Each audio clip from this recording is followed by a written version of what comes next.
شیطان یوه ورځ له ځان سره وویل چې راځه یو څو ورځې د شیطانت کار پرېږده، تفریح وکړه، په سفر ووځه او وګوره چې آیا هغه وخت چې شیطانت نه کوي د خلکو بیا هم درته پام کیږي چې څوک یې. شیطان ډوډۍ په کڅوړې کې واچوله، امسا یې راواخیسته او د سفر موزې یې په پښو کړې، اوږده لارې کچ کړه. ګڼ خلک یې ولیدل مګر هیڅ څوک پوه نه شول چې شیطان وویني. شیطان یو لوی معبد ته لاړ، یعنی هغه ځای ته چې له ده سره د مخالفت لپاره ودان شوی دی، خو آن هلته هم چې د خپل شیطانی عادت نه کاوه د هیڅ چا ور باندې د شیطان ګمان رانغی. له معبده راووت او سفر ته یې ادامه ورکړه.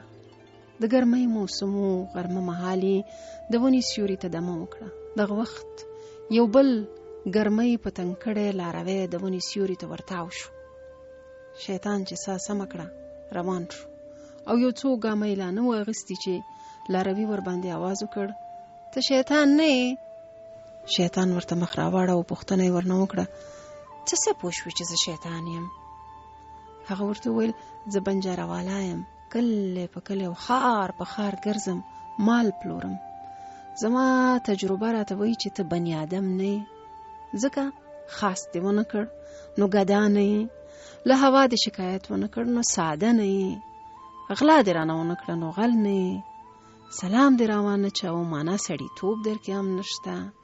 له ما دې ونه پوښتل چې په خورجین کې دې څه دي، د دې مطلب دا شو چې په هغه څه خامخا غرض نه لري چې له تا سره تعلق نشته. نو چې نه داسې نه غلی نه ګدای او نه سړی توب لري نو بني آدم خو نه یې، او چې بني آدم نه یې او څیره دې د بني آدم غوندې ده، خامخا شیطان یې.